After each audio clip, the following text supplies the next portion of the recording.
سر اس آیت میں تھا نا کہ اللہ جسے چاہے بخش دے گا اور جسے چاہے عذاب دے گا.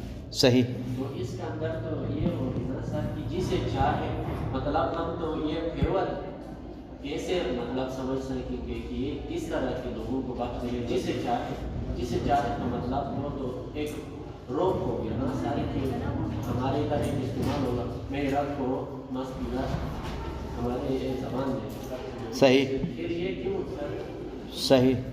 یعنی پچھلی کلاس میں نے آپ لوگوں کو بتایا تھا، ہمیشہ کہیں پہ بھی فورم میں آپ انشاءاللہ آگے بھی بڑے فورموں میں جائیں گے، سوال آپ جب کریں گے نا اس میں آپ کہیں آپ کی کیا رائے ہے. پچھلی دفعہ بھی بتایا ہے کیوں ہے، کہا تو مجھے کیا پتا، جا کے خدا سے پوچھو.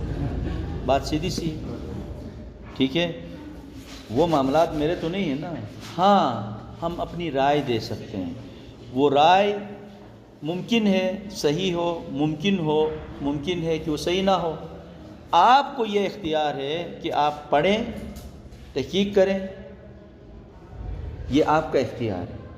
میرا کیا ہے، میں آپ کے سامنے چند چیزیں رکھوں گا، اس پہ آپ غور کریں گے. جو چیزیں میں نے پڑھی ہیں، جو چیزیں میں نے سیکھی ہیں، وہ آپ کے سامنے رکھتا ہوں. یونیورسٹی کے اندر مزاج یہ ہے، میں جو کہہ رہا ہوں وہ صحیح ہے، وہ شیطان والا کانسیپٹ ہے. اس نے بھی تکبر کیا تھا نا، غرور کیا تھا. وہ کانسیپٹ بالکل غلط ہے. خدا کیا کہہ رہا ہے، سوچئے، غور کیجئے، سمجھیے.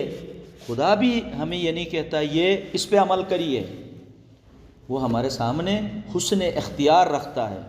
تو اپنے اندر یہ اختیار، یہ خوبصورتی پیدا کرو کہ جو میں سمجھتا ہوں ممکن ہے وہ غلط ہو، مجھے سمجھنا چاہیے، تبھی آپ کسی مقام پہ پہنچیں گے. بات سمجھ میں آ گئی؟ اب انہوں نے بات کی، اللہ تعالیٰ نے اس آیت میں جو فَيَغْفِرُ مَن يَشَاءُ کا جو لفظ قرآن میں ہمیں پڑھنے کو ملتا ہے، جسے چاہے کیا کہتے ہیں، یغفر، بخش دیتا ہے، جسے چاہے سزا دیتا ہے. ٹھیک ہے، اس سے کیا مراد ہے؟ مفسرین نے لکھا ہے، یاد رکھیں کچھ ٹرمینالوجیز ہیں. حدیث پہ بات کرنے والے محدثین ہوتے ہیں، قرآن کی آیات کی تفسیر کرنے والوں کو مفسرین کہا جاتا ہے. ہر عہد کا مفسر الگ ہوتا ہے. مفسر جو اس کی تفسیر کرتا ہے، تشریح کرتا ہے، ٹھیک ہے، اس کی ڈیفینیشن کرتا ہے، خلاصہ بیان کرتا ہے، لب لباب بیان سامنے لے آتا ہے. بات سمجھ میں آ گئی؟ ایک ہے مترجم، ترجمہ کرنے والا، ایک ہے مفسر، تفسیر کرنے والا.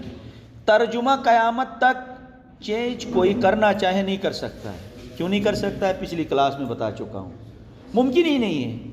بھائی یہ زبان ہے، لغت ہے. آپ ماضی کا صیغہ مضارع میں تو نہیں لا سکتے ہو. پاس کا سینٹنس آپ فیوچر میں آپ اس کا ٹرانسلیٹ کرو گے، تم کرو گے، دوسرا کہے گا کتنا جاہل آدمی ہے. بات سمجھ میں آ گئی؟ شی کے جگہ میں ہی کا ترجمہ آپ نہیں کر سکتے. ٹھیک ہے، یہ جو قوانین ہے، جو اصول ہے، وہ مروج ہیں، چاہے کسی زبان کا بھی ہو. عربی زبان کا حسن یہ ہے کہ وہ تمام زبانوں پہ غالب ہے، کیونکہ اس کے اندر وسعت ہے. بات سمجھ میں آ گئی؟ تو اس لیے ترجمہ چینج کرنا چاہیں تو بھی نہیں. تبھی خدا نے کہا قیامت تک کوئی تبدیل کرنا چاہے تو نہیں کر سکتا ہے. خدا نے چیلنج کیا ہے. کیا انسانوں نے کوشش نہیں کی ہوگی؟ کی، لیکن شرمندہ ہو گئے. ہاں مفسر، تفسیر ہر عہد کا بندہ. مثلا اس زمانے میں گھوڑے گدھے تھے تو ایگزامپل میں گھوڑے گدھے آئے. مفسر کا اگر پس منظر وہ تاریخ دان ہے تو ایگزامپل پہ تاریخی واقعات انہوں نے دیے ہیں. اگر وہ اس کا سائنسی علوم سے ان کا تعلق ہو تو وہ ایگزامپل میں وہ چیزیں دے گا.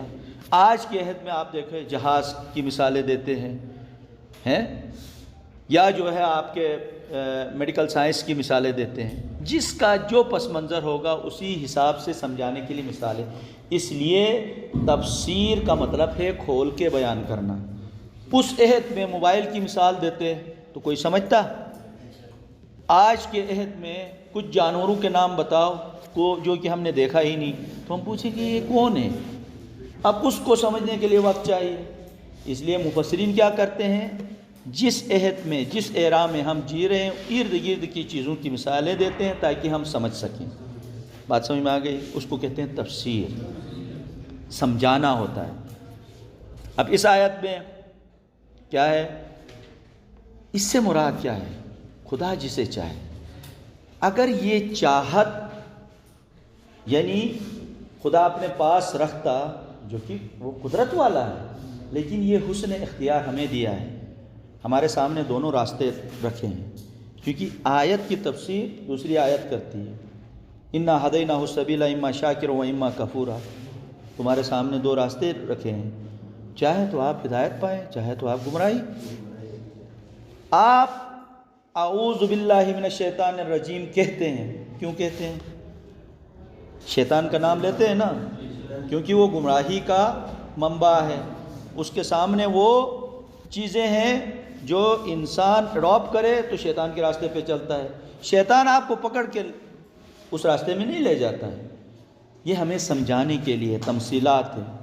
اللہ نے کیا ہے ہمارے سامنے رکھ دیا ہے تمام چیزیں، اور اپنی قدرت واضح کی، فَيَغْفِرُ، اس کی قدرت یہ ہے جس کو چاہتا ہے وہ بخشتا ہے، جس کو چاہے سزا دیتا ہے، لیکن خدا نے نظام دیا ہے، نظام دیا ہے۔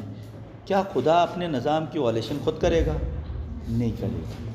جب تک اگلی آیات کو آپ نہیں پڑھو گے خدا سمجھ میں نہیں آئے گا۔ خدا نے نظام دیا ہے، ہدایت کے لیے انبیاء بھیجے ہیں، پھر یہ بھیجنے کی کیا ضرورت تھی؟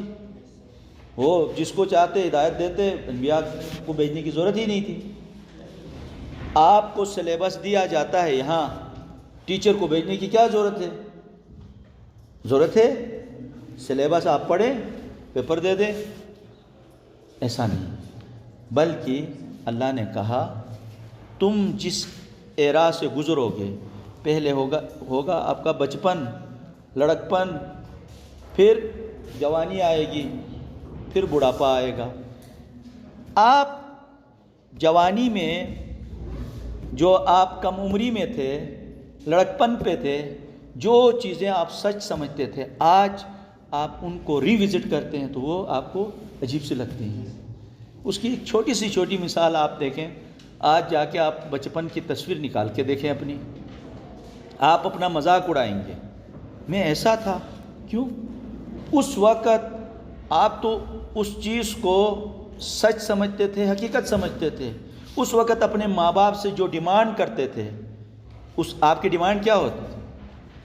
اگر آپ کا باپ وہ ڈیمانڈ ریکارڈ کر کے اپنے پاس رکھیں، آج آپ کو کہیں بیٹا ادھر آ جاؤ، آپ آئے، آپ نے 3 سال کی عمر میں جو ڈیمانڈ کیا تو وہ میں آپ کو پوری کر کے دے رہا ہوں، آپ کو دے دیں تو اچھا لگے گا برا لگے گا؟ برا لگے گا نا، کیونکہ جو چیزیں اس وقت آپ ڈیمانڈ کر رہے تھے آج اس کا آپ مذاق اڑا رہے ہیں۔ ایسا ہے یا نہیں ہے؟ کیوں؟ اس وقت آپ کی اپروچ کم تھی، آج آپ کی نالج بڑھ گئی، آپ کی ایج بڑھ گئی۔ تو یہ چیزیں، ان چیزوں کا آپ مذاق اڑاتے ہیں۔ کیوں اڑاتے ہیں؟ کیونکہ اس وقت ان چیزوں کو آپ نہیں سمجھ پا رہے تھے، آج آپ سمجھ رہے ہیں۔ لیکن آج اس سے اگلے عہد میں آپ جائیں گے تو اس چیز کا آپ مذاق اڑائیں گے، یہ کیونکہ انسان سیکھنے کے مرحلے میں ہے۔ تو یہاں پہ فَيَغْفِرُ، خدا نے اپنے ایک نظام آپ کے سامنے رکھ دیا اور بتا دیا ایک مرحلے میں قادر ہوں، یہ بتا رہے ہیں۔ دوسرا آپ ہمیں یہ سمجھا رہے ہیں اس نظام کے تحت آپ آؤ گے تو ہدایت پاؤ گے، اس نظام کے تحت آؤ گے تو آپ سزا پاؤ گے، یہ سمجھا رہے ہیں۔ کلیئر ہو گئی بات؟ اس میں کوئی کنفیوژن؟ اب آپ دیکھیں سورہ حجرات ہے، حجرہ عربی میں کمرے کو کہتے ہیں، حجرات کمرے، پہلے سمجھو بعد میں لکھو، اس سے ڈبل فائدہ ہوگا۔ ابھی آپ لکھنے میں بیٹھ جائیں گے تو جو وہاں سے ڈائیورٹ ہو جائے گی، ابھی سمجھو، بعد میں لکھو گے تو ایک تو آپ یہ اس وقت سمجھ رہے ہیں، یہ فائدہ، دوسرا اس وقت لکھیں گے تو جو چیزیں رہ گئی ہیں آپ کے دماغ میں وہ لکھتے وقت محفوظ ہوں گی، اس لیے پہلے سمجھو، لکھنے سے زیادہ ابھی سمجھو۔ یہ میں ریکارڈ کرتا ہوں، یہ بات میں اپلوڈ کرتا ہوں، تو آپ ٹینشن نہ لیں۔